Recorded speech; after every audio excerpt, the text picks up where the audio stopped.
Yeah, so I was thinking that, we all have sort of like our human apparatus is already prepared and able to take in a lot of information, and it either just kind of goes in under the radar, or um, we realize we get it, but we don't know what it is. It's just like noise, or we Hmm. discount it, and then on the rare occasion for us, until we're really practicing it and looking for it, maybe it, sort of hits us in the middle of the forehead and we get the message, whatever Right. that Yep. message is.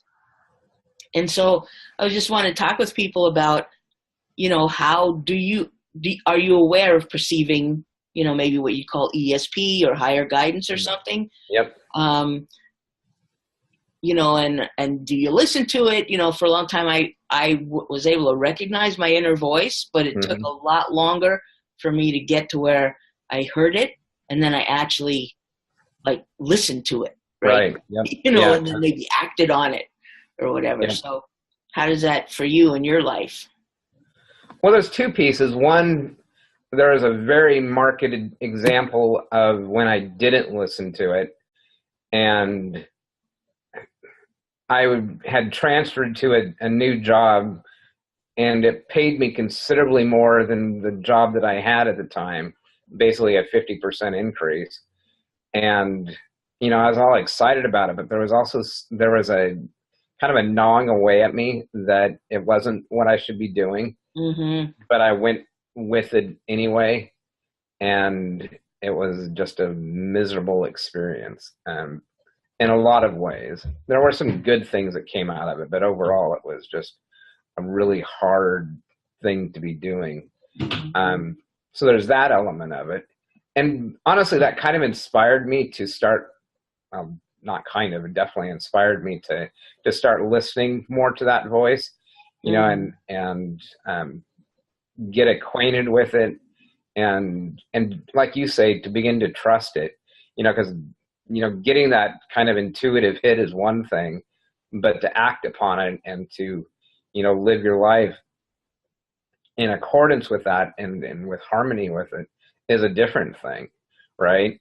I mean, Definitely, yeah, yeah. Another piece that I kind of figured out or started noticing is that sometimes something will pop into my head, like maybe I'm heading out of the door, to go out for the day, and I don't know. I'm trying to like a particular book comes to mind, right? And so mhm, like the sort of the message is like, go get that book off the shelf.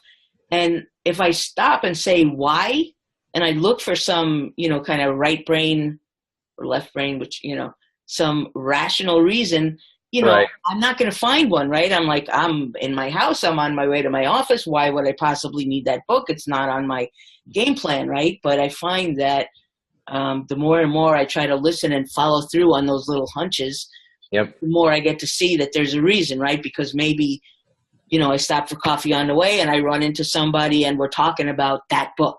right, And then I right, have it right there to lend it to them, or, whatever kind of thing it is, yeah. or to, pack a needle and thread. It's like, why would I need a needle and thread? I don't sew, Right, whatever. And then, like, there you are.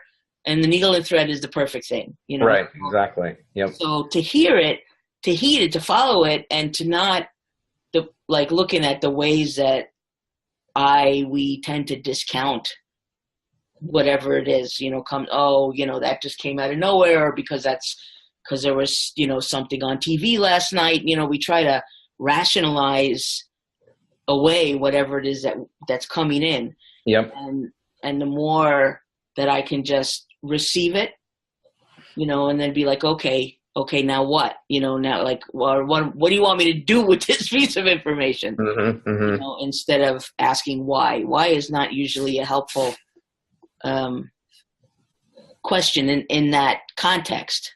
Yeah, right. Yeah. When it's a justification, why, you know, when your rational mind is saying, I've got to know why I'm doing this. And, you're not really coming from your um, intuitive, open, playful self. Yeah. Yeah, Why? right. Because it's so easy to get like reasons why you shouldn't be doing it, right? I Yeah, mean, it's like, that doesn't make any sense. And, I don't have the money. I don't have the time. I don't have the whatever, and it just sabotages us. Whereas, when honestly, part of my journey lately has been figuring out, and that's one of the things we're going to talk about in our group today is like the why. That's more like, why am I here? What's my message? What's my purpose? Whole different level of why. Yeah. Right. Yeah. That's like the why that motivates you and moves you forward. The why that I was just talking about. You receive some sort of download or information or a hunch, and you say why. That's the why that stops. Right. Exactly. Yeah. It's like when it's like the suspicious why. Exactly. Yeah. Why would I do that? Yeah. It's almost like the nagging parent, right? Right. Because the answer, the reversal answer is, why should I do that? Because I said so. But not with an attitude and not with, a power thing, but like, I am your inner higher self. I'm talking to you, and I'm telling you something that from up here I can see that you can't see from here. That's why. Love and light, that's why. Right. But it sort of smacks of that kind of parental, because I said so, Right. Stop asking questions. It's not that one. Yeah. I used to turn that on my dad's head all the time. And he, can I go do this? And he's like, well, I don't think so. And I'm like, why not? And we'd have a little kind of back and forth. Well, why not this? And he was very accommodating most of the time. So, that's cool. So yeah, it depends on how you ask the question, right? Yeah. That tone of voice, even in your own head, definitely. Yeah. I mean, when it's why as a possibility rather than why as I don't know, what's the opposite? As a finality, as, I need to have the answer. Right. If you can't give me a good justification, then I won't do it. Yeah. It's like that comment I made the other day about wondering, right? So that's like a why, but it's a really open-ended, inviting possibility and options to come in sort of why. But that other why of like, you're telling me I should take a needle and thread. Why? It's like a right. It's already you're like already taking a stance. Like, I don't see why you're telling me that. So you better convince me or something like that. Right. Yep. Yeah. How interesting. Yeah. One of the fun ways that I tend to receive information, I guess my higher self likes to use puns a lot, and also likes to use music. And so sometimes I feel like I'm sort of like this human jukebox where I'll be driving along or sitting, doing my work, and some song will pop into my head. And it's often not the lyric where I, like, when the song pops in, it pops in at some place, right? It's not necessarily that line, but if I keep sort of singing, at least as much as I know the words, there's some line in the verse or the next chorus that really makes sense. And it's like giving me the message, about it's time to let it go, or I don't know, rolling on the river, like, right. How interesting. Yeah. It's like, I guess it's sometimes, that myself wants to be really literal, right? And I don't know enough like book quotes or movie quotes to find, some dialogue, to remember. But I used to know a lot of lyrics of songs. Yeah. And so it was like it could search through my memory banks, I guess, and pick out, just the point. And I think it's like I spent so much time like wanting to hear and wanting to communicate, with my guidance, with myself or whatever. And it didn't occur to me for a long time that my guidance and my spirit guides and whatever are just as just as willing and wanting to communicate with me, and they're probably like all up there going like, How am I going to get them to listen? How am I going to like tap on their window and get them to, we're like, I don't know how to talk to you. And they're like, I don't know how to talk to you. Right. Yeah. It's got to like, you got to open the door. It's kind of like what Christ said, actually, right? What was it? Ask and ye shall find, knock and it shall be open unto you. Yeah. Right. But you've got to open the door and you've got to ask the question, right? I mean, if you're just kind of like, well, I know the answer and blah, blah, blah.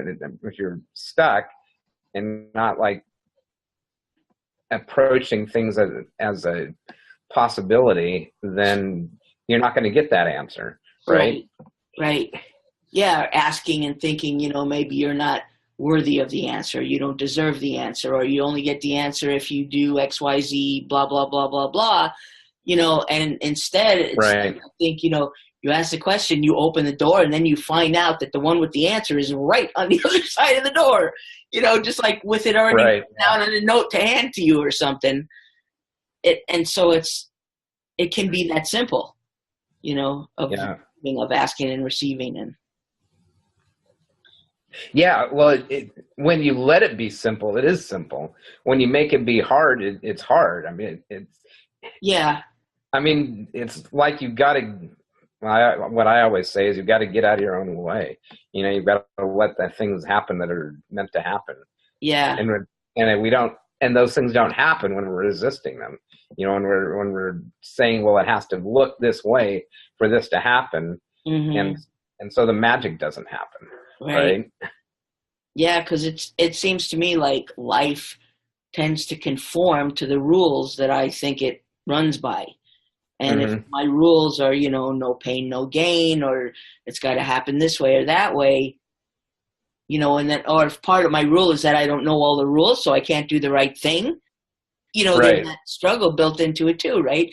As opposed to the rule is you ask, you put it out, and then it comes to you with ease. Then like, I'm ready for that. I'm open for it. Yeah. And it tends to happen that way. Right. There was a line in a Richard Bach book, Illusions, where I think he was called like the reluctant Messiah or something, but he says to Richard Bach, like, argue for your limitations, and sure enough, they're yours. And it's like, you set up a set of rules, a rule book about how life works.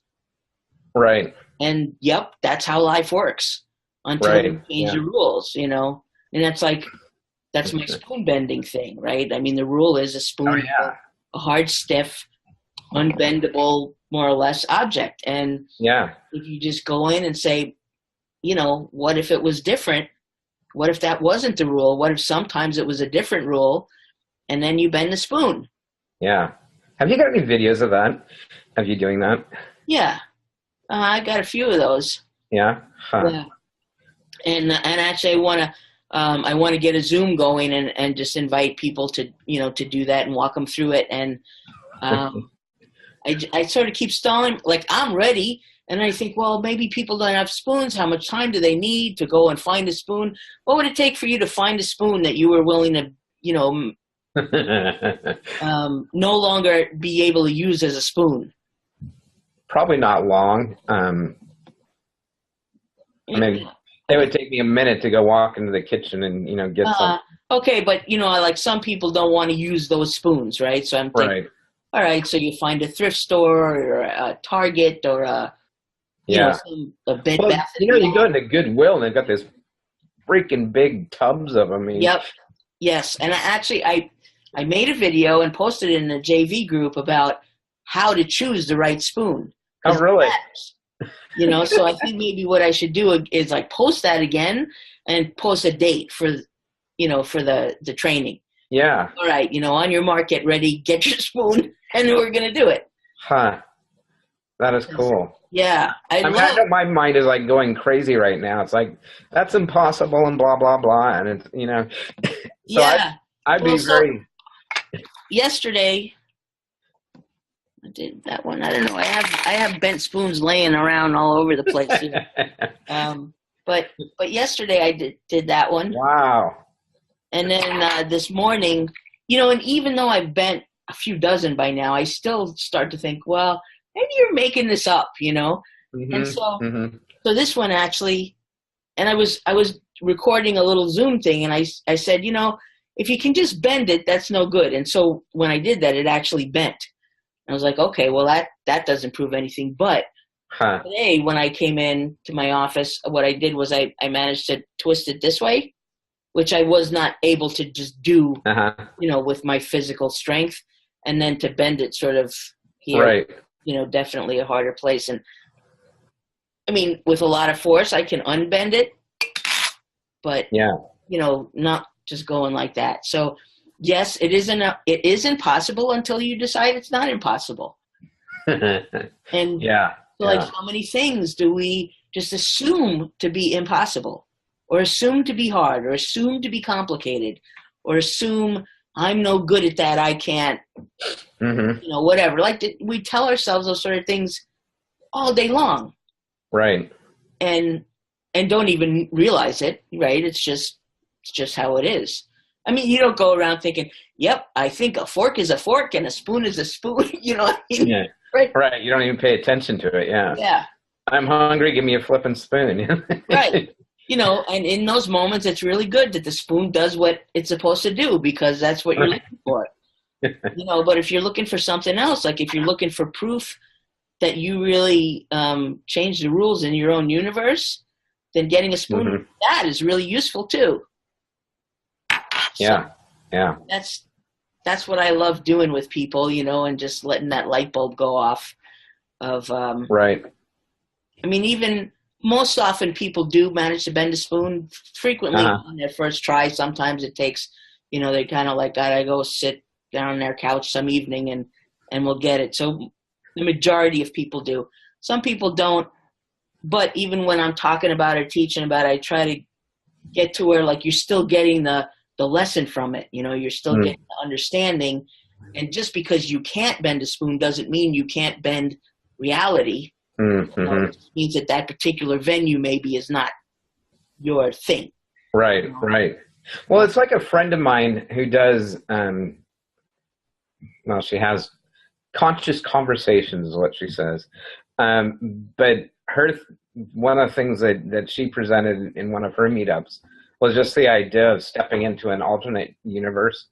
The reality that we are embracing right now isn't the only reality that there is. Yeah. I've definitely read and learned from people about similar ideas of jumping into parallel realities, or this one guy has a technique where you sort of going down a hallway and you find the doorway that's, say you want to be a better singer or whatever, like that. There's somewhere there is another you, right? There's a parallel universe where you are an accomplished singer. So you kind of go down that hallway and find the doorway behind which Steve the singer exists, and then step in and like have a conversation or walk away with, what they've accomplished and bring that back into your own reality or something like that. It was pretty cool. Yeah. Well, that's definitely a different reality that I would be interesting to step into. Yeah. Because in the reality that I'm in right now, my wife and she's a musician, tells me I've got a great voice. I just can't follow a tune worth anything. So if I'm like making it up, I can do well. But when I try to start following the rules, it's just horrid. Yeah, sometimes that unwillingness to follow the rules really bites me in the ass. Yeah. Yeah. Right. So back to the intuition and inner guidance, I'm thinking even for me, like I don't usually use singers as an example. So I'm just thinking, on a small level, like noticing that my choosing that, there's probably other things I could have chosen that also would have related to you. Yeah. There's others that would have been like, yeah, whatever. And I just try to make note of to myself when those things happen, and be aware that, particularly when I'm not being self-conscious, when I'm just really letting flow whatever's coming out.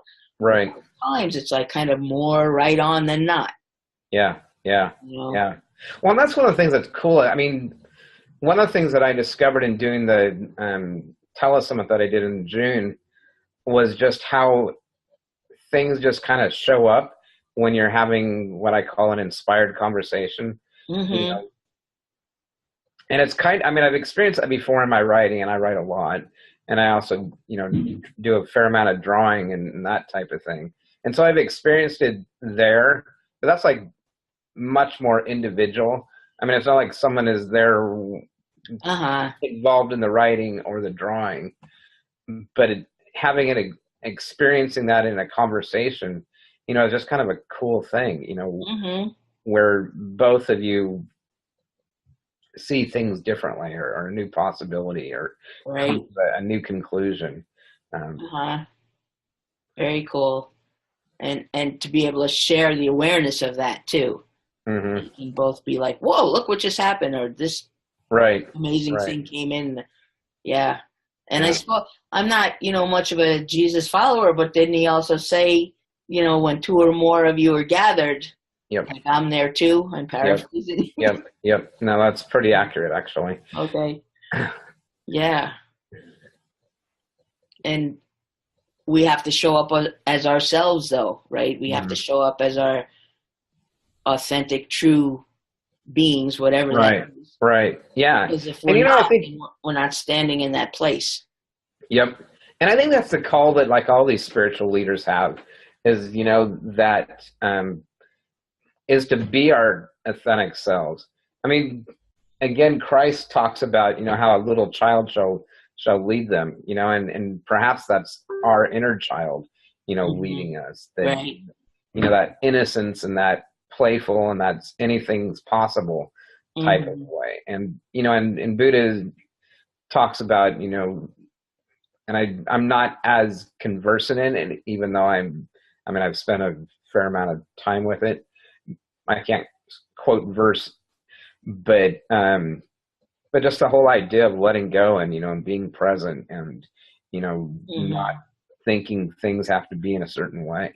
And also just the whole idea of reaching enlightenment, or, that there's a whole nother level for us to attain.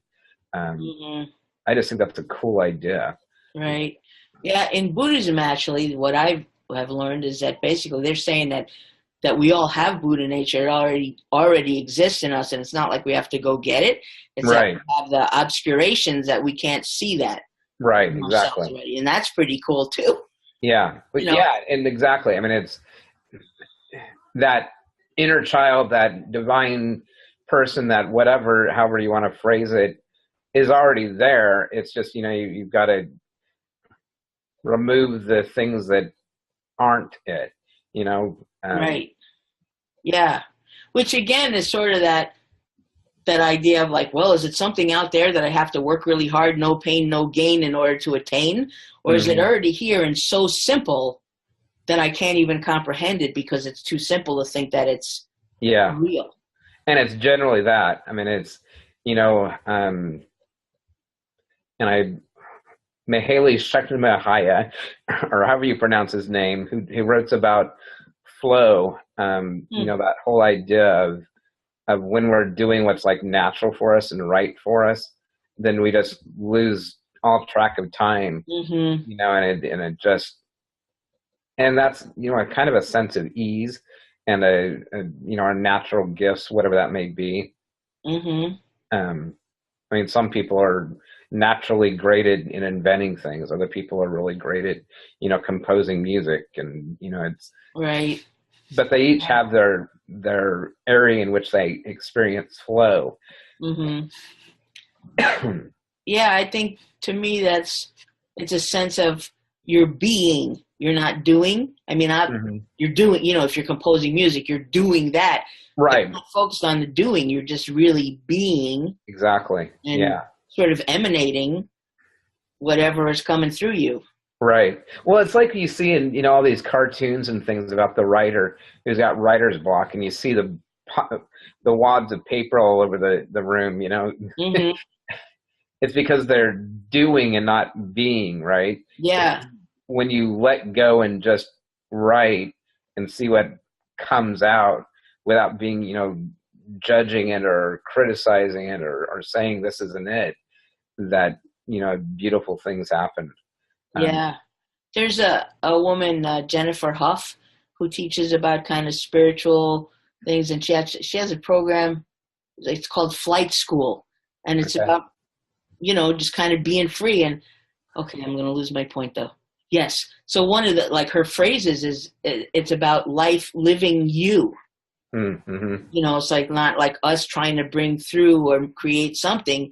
It's life or spirit or whatever. Or somebody else I heard say something like um, that who we are is the expression of God as me. Mm-hmm.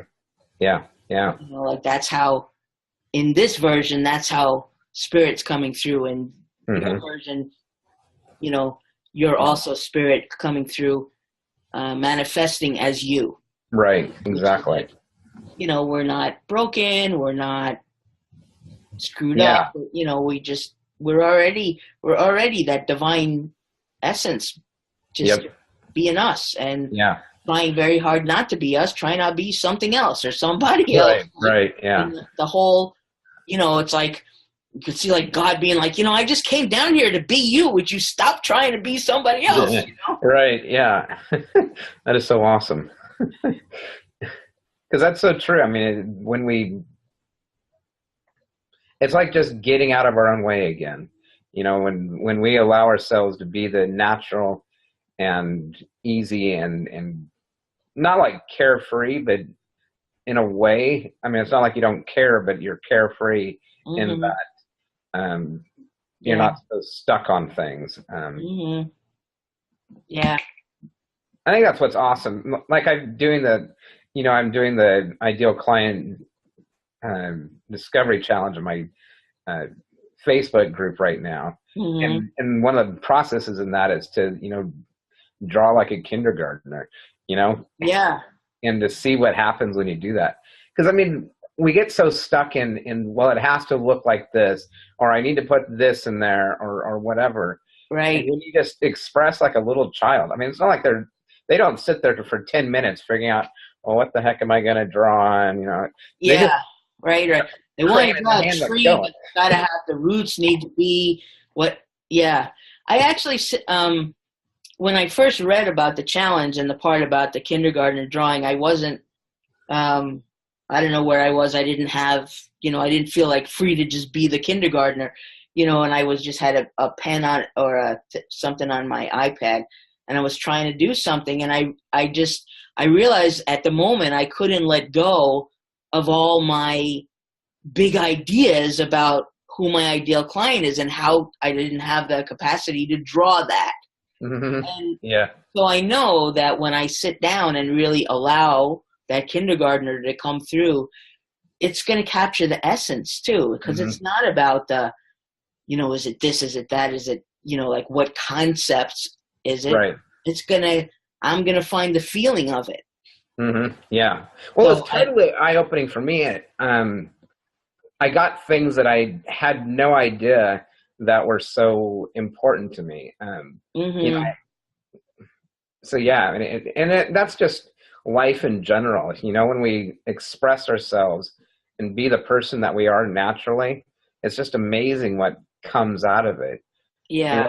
when we're like struggling, and struggle really is a choice too, right? hmm You know, A choice and a belief, you know. yeah, yeah. It's like things are hard and blah blah blah, but they don't have to be. I mean, it's like again, you can step into that alternate universe, right, where hmm there's a grace, where I'm a good singer and I can follow the tune.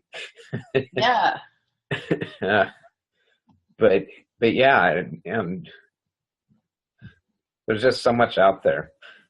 Yeah. Yeah. I'm so glad you showed up to have this discussion with me. Yeah. It's been really awesome. Yeah. And I think I should probably move on to other sort of mundane tasks here at the office. Well, well, let's kind of sign off with how people can get in Yeah, touch with you and so forth. right. What a good idea. Yeah. Well, uh, um, so how do people get a hold of you? And you Well, know, there's a couple of ways. One, through the group that I mentioned earlier, is my Heart Centered Entrepreneur Facebook group, which is a lively community, including both of us. yeah, And highly recommend it. Yeah. yeah, it's a fun group. And then I also have a website, which is 4elementsofsuccess.com, and that's with the number 4. So people can access me there. But the place that I'm most active is in the Facebook group. Great. Yeah, and I guess I'm a little scattered at the moment. I have a group called What Else Is Possible, but for short, it's just WEIP for What Okay. Else Is Possible, and it's a place to discuss these sort of things and the wild sort of stuff that happens or people that we discover that we want to share with others. Yeah. So you can just it's open group, so you can just come in and. My website is micheshines.com. Mm. And I'd be putting up more about there. I'm building the Spoonbenders Cafe, Oh, really? which hopefully will be sort of the community hub where I'll be hosting more of these kind of discussions and inviting people who do this sort of work, with clients or write books or whatever to come and talk about what they're doing. Right. And, yeah, so I'm just fascinated with. I love that idea, the Spoonbenders Cafe. That's yeah. Yeah, so, and of course I'll be teaching spoon bending there, and then all the corollaries of like, well, if you can bend a spoon, you can bend your mood, or you can, yeah. bend your commute to work, or Right. whatever. Choosing ease, basically, right? Yeah. And so I also work with clients individually and some groups. I've got some meetup groups currently in Eugene, Oregon. And mostly you could find me on Facebook and connect with me there and see what to do next. Yeah. Awesome. Yeah, thanks for that. Yeah. Perfect. Well, it's been great talking to you as always. So Yeah, likewise. And I'm sorry I can't make your 4 o'clock discussion, but I will catch a replay of that for sure. yeah, definitely. It'll be interesting. Yeah. We'll Thanks for continue our showing up. discussion about why and the right way to view why rather than as a no, why as a possibility. Yeah, I like it. Thanks. Yeah. Really glad to have you in my universe. Yeah, absolutely. All right. We're in the right universe together. So Yeah. All right. okay. Take care, Steve. I'll Excellent. talk to you soon. Okay. All right. Bye-bye. Bye.